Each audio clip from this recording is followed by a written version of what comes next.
Good evening all of you. I hope you are doing well. आज हम लोग part 9 देखेंगे, है ना। मोस्ट इंपॉर्टेंट करंट अफेयर्स का इंग्लिश एंड हिंदी में दोनों में ही मैंने स्लाइड्स बना रखी है।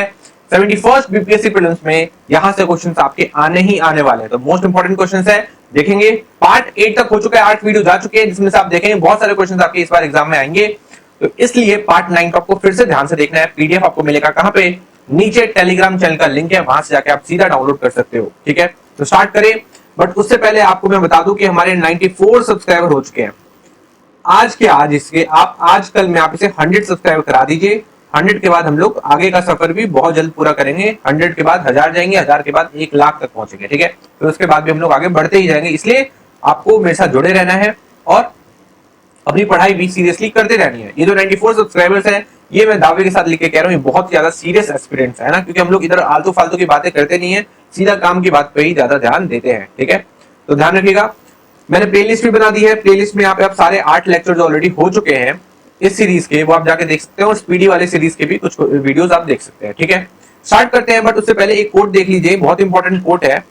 That which does not kill us makes us stronger, है ना।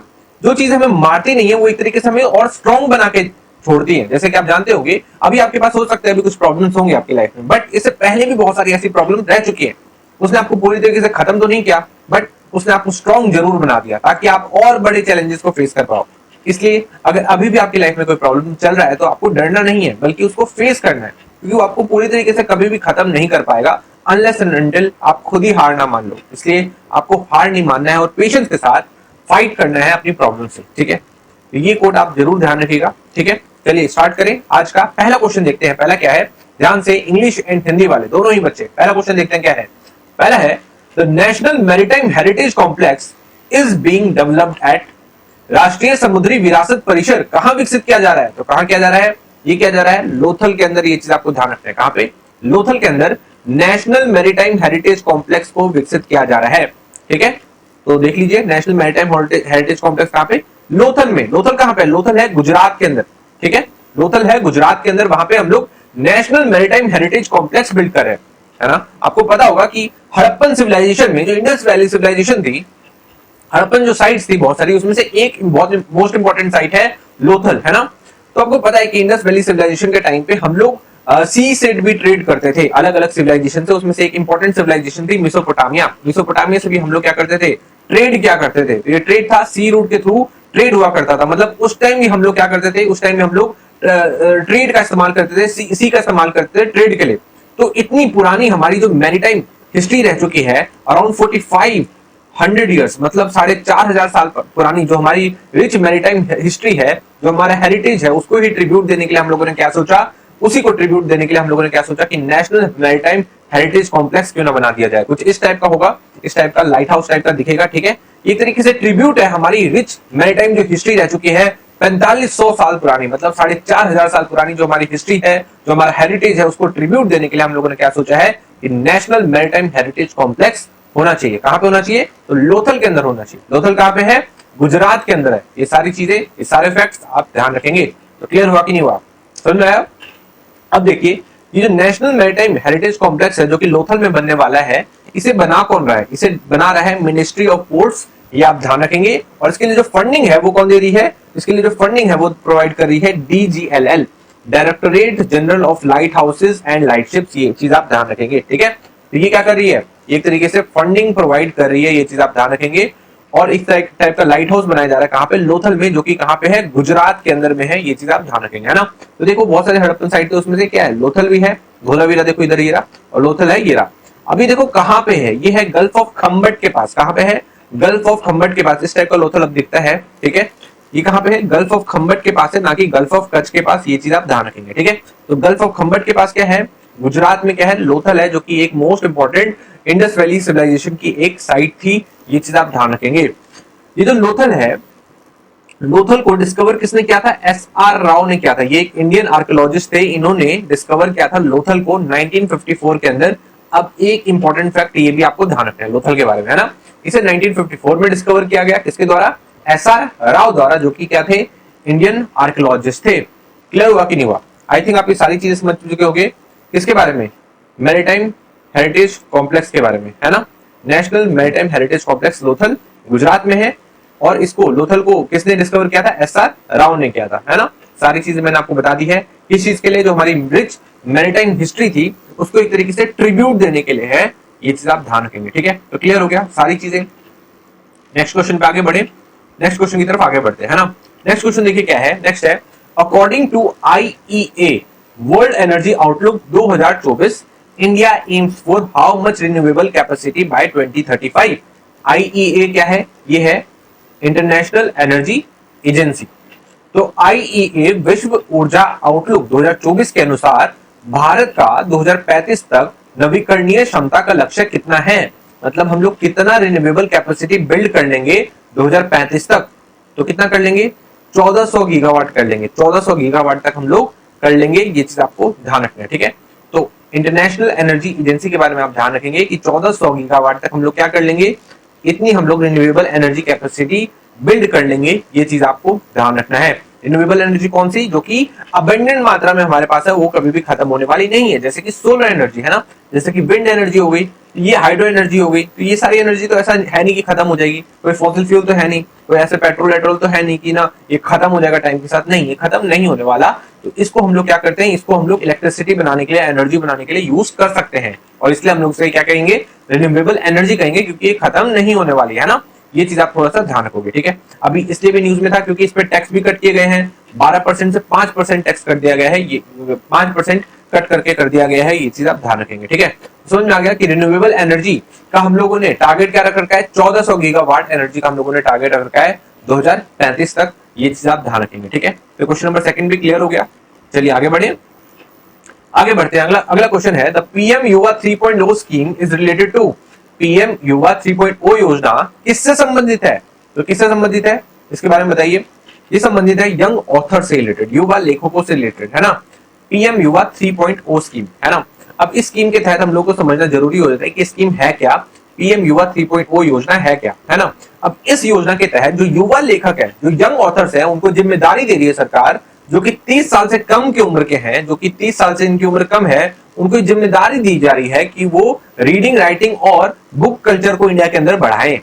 मतलब लोग लिखे पढ़े और बुक कल्चर उनके मतलब बुक कल्चर जो है बढ़े अपने देश के अंदर। इस चीज की जिम्मेदारी 30 साल से कम के जो ऑथर्स हैं उनको दी जा रही है। साथ ही वो मल्टीपल टॉपिक्स पे बुक्स भी लिख सकते हैं, जैसे कि contribution of Indian diaspora in nation building. Nation building पे जो इंडियन डायस्पोरा का क्या मतलब कंट्रीब्यूशन रहा है नेशन बिल्डिंग में, तो उसके ऊपर वो कुछ अपनी राइटिंग्स लिख सकते हैं। इंडियन नॉलेज सिस्टम के ऊपर कुछ लिख सकते हैं, और मेकर्स ऑफ मॉडर्न इंडिया, इन सारे टॉपिक्स के ऊपर क्या कर सकते हैं, वो लिख सकते हैं। मतलब एक तरीके से इंडिया की वो बात करेंगे, ठीक है, और अपनी बुक को वो पब्लिश भी कर सकते हैं, ठीक है।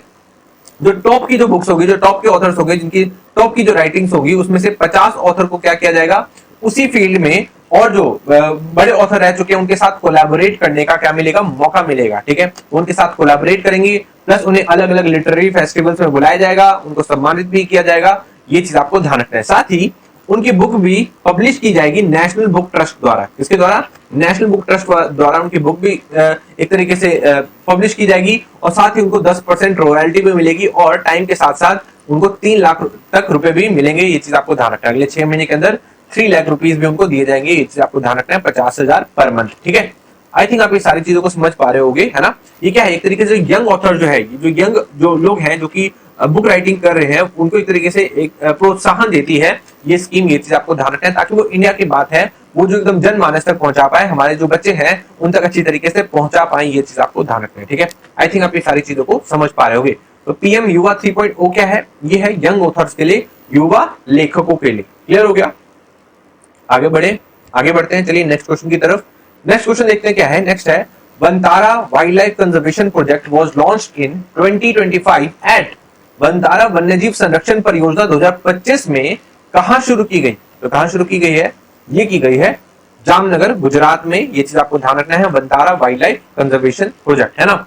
और वनतारा के बारे में आप जानते होंगे, आपने सुन लिया होगा, मुकेश अंबानी के जो बेटे हैं आनंद अंबानी, उनका ये ड्रीम प्रोजेक्ट था कि वो एक तरीके का रेस्क्यू सेंटर चलाएं, वर्ल्ड का सबसे बड़ा रेस्क्यू सेंटर चलाएं, जहां पे अलग अलग स्पीसीज के जो एनिमल्स हैं, ठीक है, वो आए और उनका एक तरीके से रिहेबिलिटेशन प्रोग्राम चलाया जा सके, उनको रेस्क्यू करके लाया जा सके, उनको ठीक किया जा सके और उनको फिर से रिहेबिलिटेट किया जा सके। तो इसलिए ही इन्होंने बनतारा वाइल्ड लाइफ सेंचुरी खोली, कहां पे? जामनगर गुजरात के अंदर। ठीक है, तो आपको ध्यान रखना है, गिर गुजरात नहीं, जामनगर गुजरात के अंदर इन्होंने खोली है, ये चीज आप ध्यान रखेंगे। यहाँ पे 2000 से भी ज्यादा स्पीसीज है और ये 3000 एकड़ में फैले हुए जमीन पे इनको एक तरीके से बसाया जा रहा है, ये चीज आपको ध्यान रखना है। जहां पे इनका बहुत अच्छी तरीके से वर्ल्ड क्लास इनको फैसिलिटीज प्रोवाइड की जाती है, प्लस ऐसे एनिमल जो कि ट्रॉमा का शिकार हो चुके हैं उनको एक तरीके से उनकी फिजियोथेरेपी, ये सब सारी चीजें, सारी फैसिलिटी जो आप सोच सकते हो वो सारी फैसिलिटीज उनको प्रोवाइड की जाती है बनतारा वाइल्ड लाइफ सेंचुरी में, ये चीज आप ध्यान रखेंगे। ठीक है, तो समझ में आया कि नहीं आया? ये वर्ल्ड का सबसे बड़ा रिहेबिलिटेशन सेंटर है।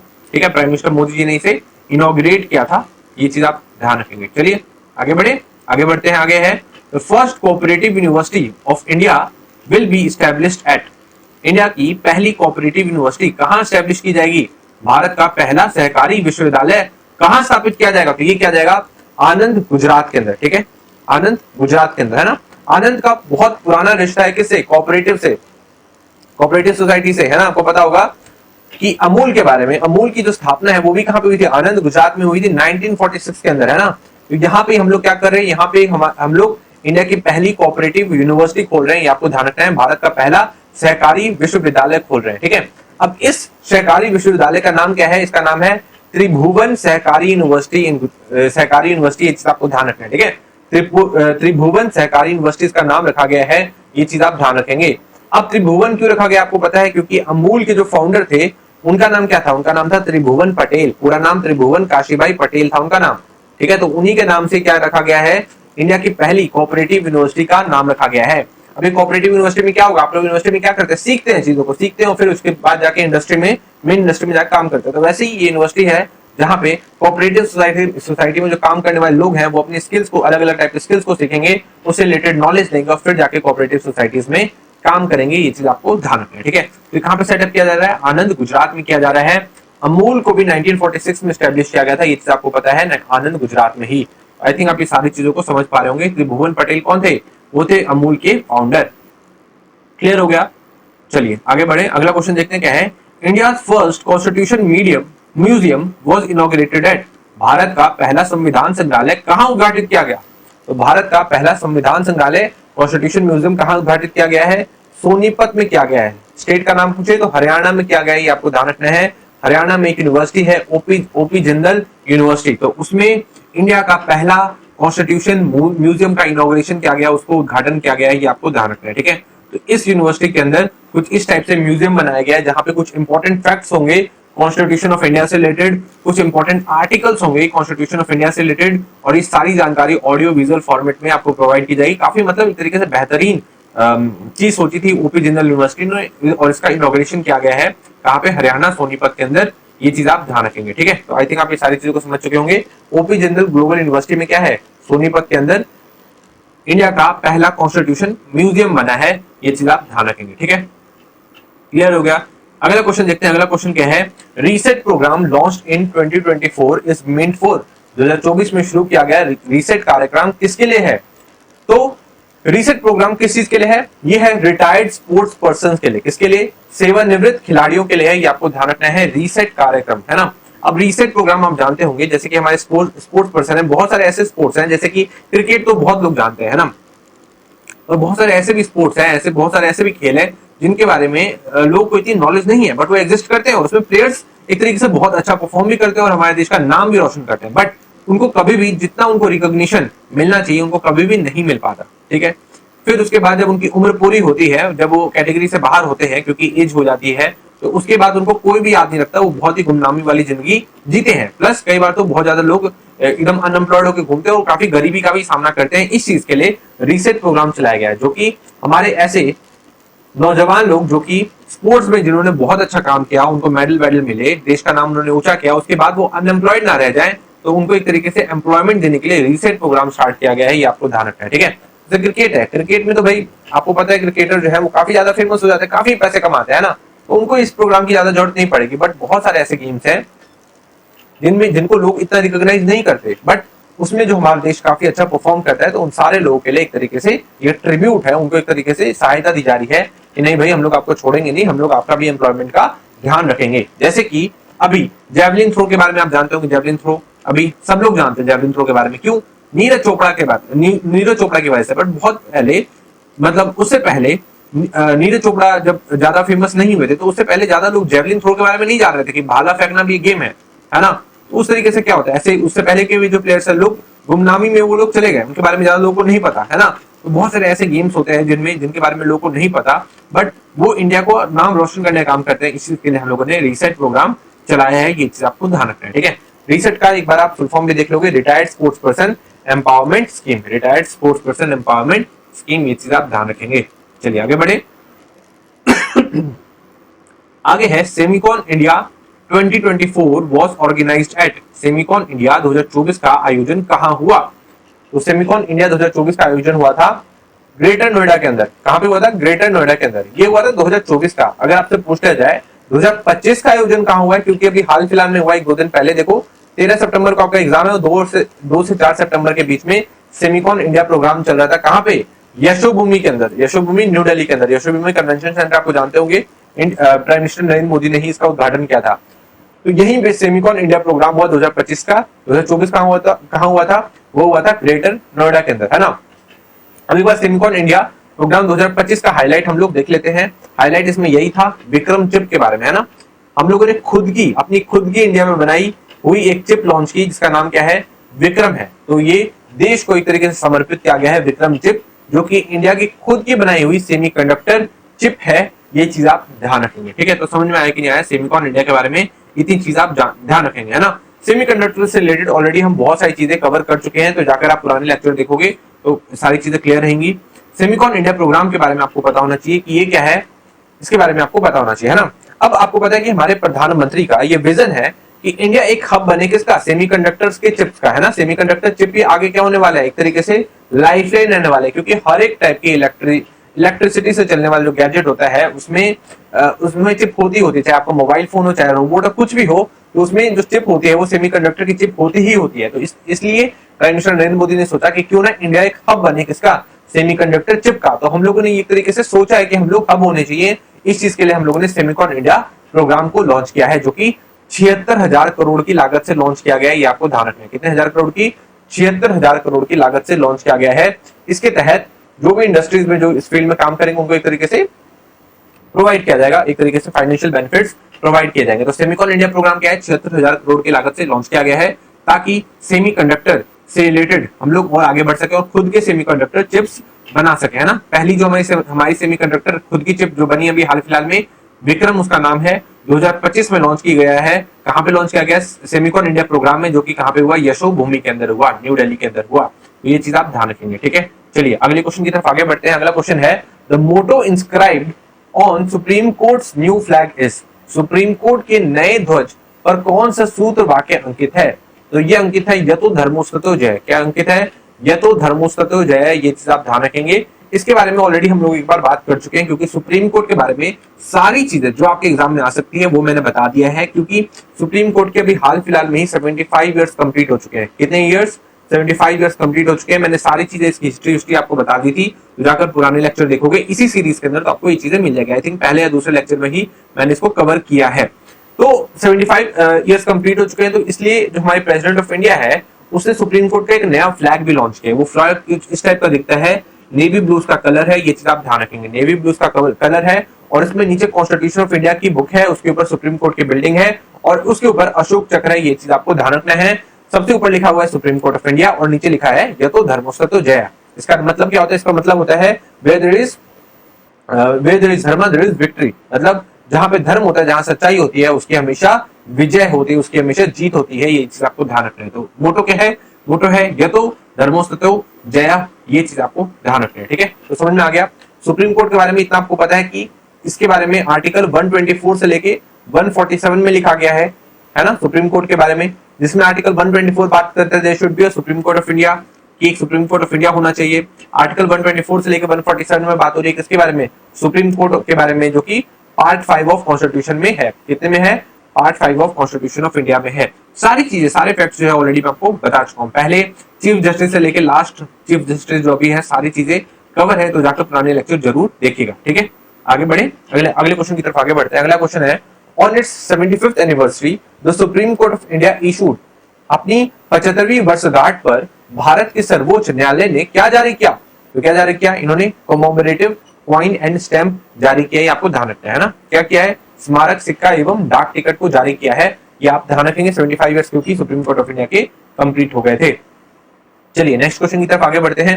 नेक्स्ट क्वेश्चन है the first Asian Buddhist summit 2024 was held at, प्रथम एशियाई बौद्ध शिखर सम्मेलन 2025 कहां आयोजित 2024 कहां आयोजित किया गया? तो ये आयोजित किया गया था न्यू दिल्ली के अंदर, ये आपको ध्यान रखना है। कहां आयोजित किया गया? नई दिल्ली के अंदर आयोजित किया गया था फर्स्ट एशियन बुद्धिस्ट समिट, ये आपको ध्यान रखना है, ठीक है। अब ये एशियन बुद्धिस्ट समिट हम लोगों ने क्यों किया? ये क्यों इसलिए किया क्योंकि हम लोग एक्ट ईस्ट पॉलिसी को फॉलो करें, आपको पता है ना। 1990s के टाइम पे हम लोग लुक ईस्ट पॉलिसी, जो कि पीवी नरसिम्हा राव जो हमारे प्रधानमंत्री थे उन्होंने दी थी कि हम लोग ईस्ट की तरफ देखेंगे, ईस्ट में जो हमारे दोस्त हैं उनकी तरफ देखेंगे, उनके साथ एक तरीके से हाथ बटाएंगे। बट अब हम लोग एक्ट ईस्ट पॉलिसी है, वो एक तरीके से लुक ईस्ट पॉलिसी का ही बड़ा भाई, कि अब हम लोग सिर्फ देखेंगे नहीं, आगे एग्रेसिवली उनके साथ काम करेंगे, उनके साथ एक तरीके से सहयोग करेंगे और मिलकर आगे बढ़ेंगे पार्टनरशिप के साथ। ये हम लोग का विजन है, इंडियाज एक्ट ईस्ट पॉलिसी का विजन है। तो ये चीज आपको ध्यान रखना है। तो जो फर्स्ट एशियन बुद्धिस्ट समिट जो है वो नवंबर 5 से 6 के टाइम पे इसे लॉन्च किया गया है, ये चीज आपको ध्यान रखना है। कुछ इस टाइप का एशियन बुद्धिस्ट समिट हुआ था, है ना। आपको पता है कि ईस्ट में बहुत सारी कंट्रीज है जहाँ पे जो बुद्धिज्म है वो प्रेवलेंट है, तो एक तरीके से उनको आकर्षित करने के लिए इंडिया की तरफ, क्योंकि इंडिया से ही एक तरीके से जन्म हुआ है किसका? बुद्धिज्म का। तो इसलिए हम लोगों ने इस टाइप का समिट को अभी किया था, इनॉग्रेट किया था। कहाँ पे? न्यू दिल्ली के अंदर, ये चीज आप ध्यान रखेंगे। तो first Indian Asian Buddhist summit कहाँ पे हुआ? फर्स्ट एशियन बुद्धिस्ट समिट हुआ न्यू दिल्ली के अंदर, ये चीज आप ध्यान रखेंगे, ठीक है। तो समझ में आया कि नहीं आया? ये चीज आप ध्यान रखेंगे। अब देखिए थोड़ा सा टाइमलाइन भी देख लीजिए। बहुत सारे रिलीजन्स है, ये सारे रिलीजन्स हमारे इंडिया में प्रेवलेंट है ना। उसमें से उनका टाइम पीरियड भी अगर आपसे पूछ लिया जाए तो आपको टाइम पीरियड पता होना चाहिए। टाइम पीरियड देख लीजिए। हिंदुइज्म सबसे पुराना 1500 से 600 बीसी वैदिक रिलीजन। जैनिज्म का टाइम पीरियड आप देख सकते हैं। ज़ोरास्ट्रिज्म 6th सेंचुरी, बुद्धिज्म ये भी 6th सेंचुरी के आसपास, ठीक है। तो अगर आपसे मैच करने के लिए आ जाए या क्रोनोलॉजी के हिसाब से लगाने के लिए आ जाए कि कौन पहले आया कौन बाद आया, तो उसको आप लगा सकते हैं। उसको बाद आया क्या है? जुडाइज्म। फिर क्रिश्चियनिटी आया 1st सेंचुरी सीई, फिर आया इस्लाम 7th 8th सेंचुरी के आसपास, और फिर आया सिखिज्म जो कि अभी रिसेंट का ही रिलीजन है, 500 साल पुराना, ठीक है। तो आई थिंक आप इस तरीके से चीजों को ध्यान रखेंगे, ठीक है। तो समझ में आया कि नहीं आया? सारे रिलीजन की क्रोनोलॉजी भी आपको पता होनी चाहिए। चलो आगे देखते हैं नेक्स्ट क्वेश्चन की तरफ। नेक्स्ट क्वेश्चन है the one day one genome initiative was launched in 2024 by, one day one genome पहल 2024 में किसके द्वारा शुरू की गई? इसे शुरू की गई BRIC द्वारा। किसके द्वारा? BRIC द्वारा one day one genome initiative को शुरू किया गया है, ये आपको ध्यान रखना है, ठीक है। अभी one day one genome initiative किसके द्वारा किया गया है? Biotechnology research and innovation council BRIC द्वारा इसे शुरू किया गया है। अब ये इनिशिएटिव क्या है, इसको समझने से पहले आपको ये पता होना चाहिए माइक्रो ऑर्गेनिजम्स हमारे लिए बहुत ज्यादा इंपॉर्टेंट है। आपको पता है कि माइक्रो ऑर्गेनिज्म ना नहीं रहोगे तो एक तरीके से लाइफ ही खत्म हो जाएगी, है ना। क्योंकि हर चीज में आप देख लो, अगर कोई बॉडी है तो उसके लिए डिकम्पोज होने के लिए माइक्रो ऑर्गेनिज्म जरूरी है ना। आपकी बॉडी के अंदर भी बहुत सारे माइक्रो ऑर्गेनिजम्स है, ऐसे बैक्टीरिया जो है जो कि आपकी गट हेल्थ के लिए बहुत ज्यादा इंपॉर्टेंट है, आपकी गट के लिए बहुत ज्यादा इंपॉर्टेंट, आपकी बॉडी के लिए बहुत ज्यादा इंपॉर्टेंट है।